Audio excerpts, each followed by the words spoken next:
Dear friends, welcome to दादी माँ की बगिया। फ्रेंड्स, आज षष्ठी माता का व्रत त्योहार है, तो इसकी विधि पूजा सारा हम आपको प्रस्तुत करेंगे।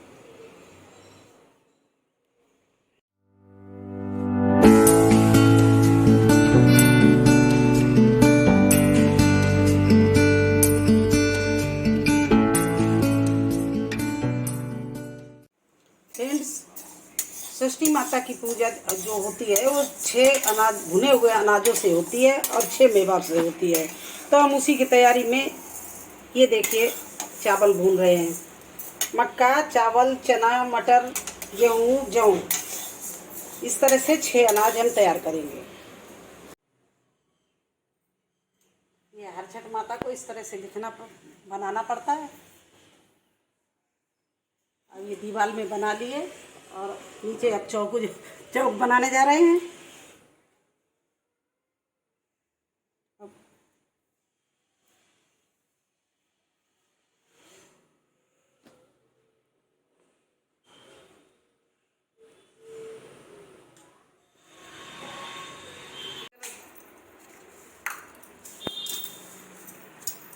तो देखिए, हर छठ माता की पूजा हमने स्टार्ट कर दी। इसकी विधि होती है 6 अनाज, 6 मेवा। तो ये सारी एक बेटे पर 6 कटोरी भरी जाती है और 6 हर छठ माता के। इस तरह से हम लोगों ने 12, हम तीनों के एक बेटा है, तो 12-12 कटोरी हमने भर के तैयार कर ली। अब हम पूजा स्टार्ट करने जा रहे हैं। दीपक जला लिया, फूल रख लिए, चावल रख लिए, चीनी रख ली और अब माता रानी का पूजन शुरू कर रहे हैं। तो सबसे पहले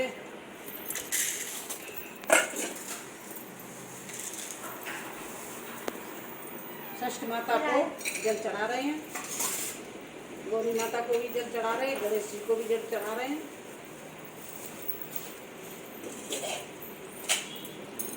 शुरू कर दूँगी।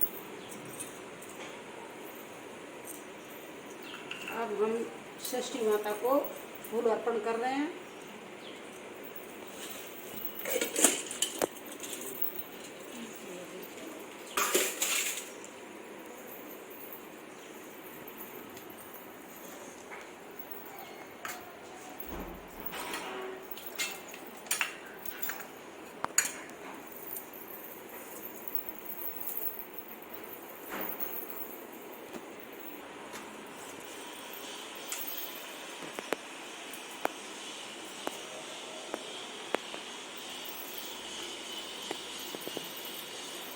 सिंदूर चढ़ाओ।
अपने अपने हाथों में चावल ले लो, थोड़ा थोड़ा, ये कच्चे चावल अच्छे लो। अभी नहीं शुरू हुआ बेटा।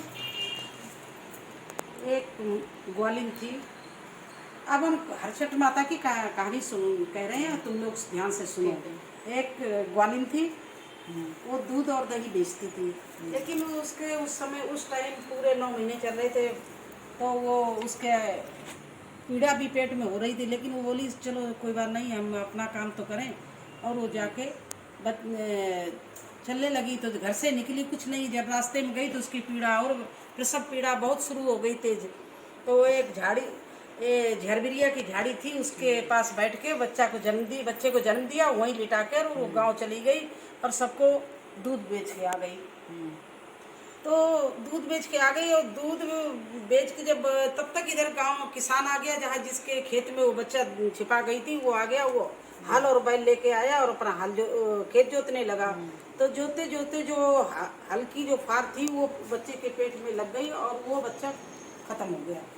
लेकिन किसान की हिम्मत देखिए कि उसने बिरिया का, वही झरबिरिया का काटा लिया, तोड़ा और वो बच्चे का पेट सिल दिया और सिल के वहीं पर लिटा दिया और वो चला गया अपने घर, क्योंकि उसको बहुत कष्ट हो गया कि उसके द्वारा एक बच्चा, नवजात बच्चा जो है वो खत्म हो गया, वो घर चला गया।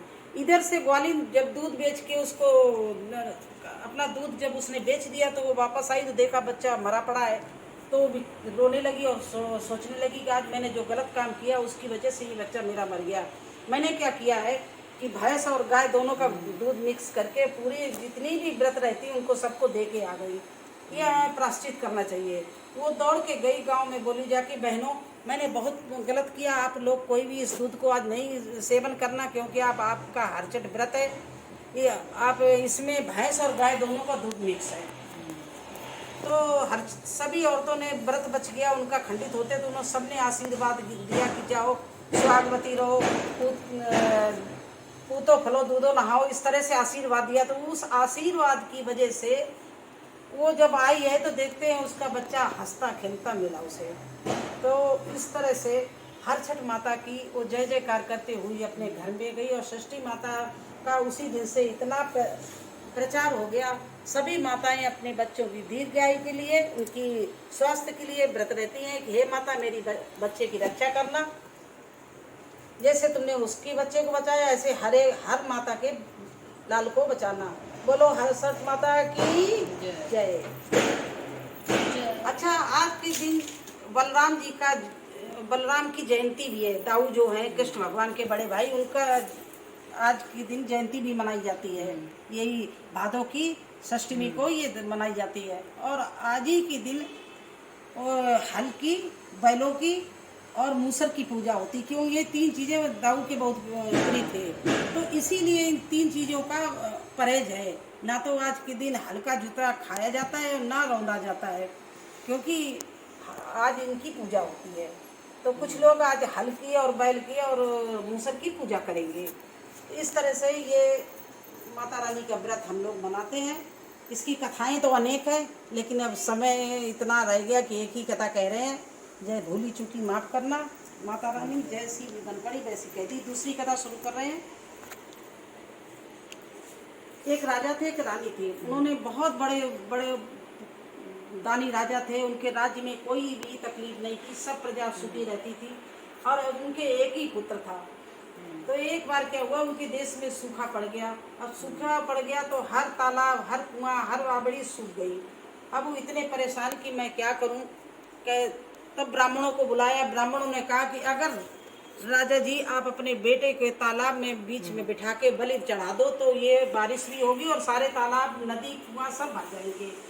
राजा जी और रानी दोनों सोचने लगे, नहीं हमारे 2-4 पुत्र होते तो हम ऐसा करते, हमारा एक पुत्र है, मैं ऐसा नहीं करूँगा।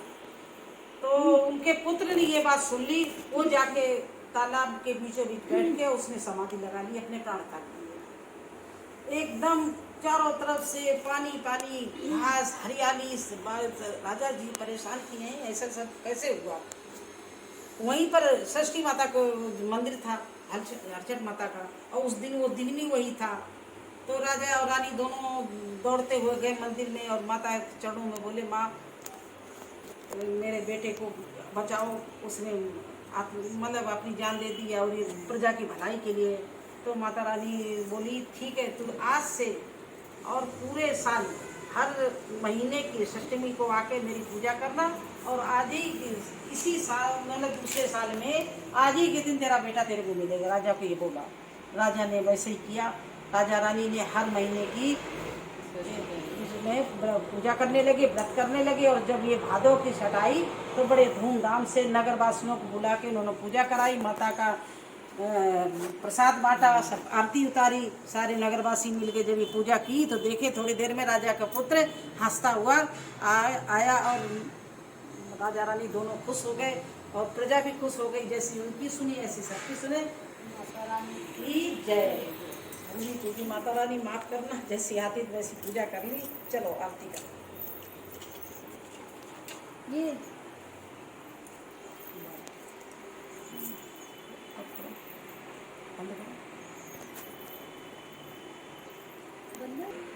पानी सो पारी रोजाना दियल भेंट तेरी चढ़ाई, साड़ी चोली तेरे अंग विराजे, केसरी तिलक लगाए, नंगे नंगे पैरों माता राजा दौड़ाया, सोने का चकल चढ़ाया, ऊपर पर्वत बनो शिवालय, नीचे शहर बसाया, सतयुग द्वापर त्रेता मध्य कलयुग राज बनाया, धूप दीप नौ वेद आरती मौन भोग लगाए, दान मगत भैया तेरे गुण गावे, मन वांछित फल पावे। अब कर्पूर वाली जोर से बोलो। कर्पूर गौरम करुणावतारम संसार सारम भुजगेन्द्रहारम सदा वसंतम हृदयारविंदे भवं भवानी सहितं नमामि।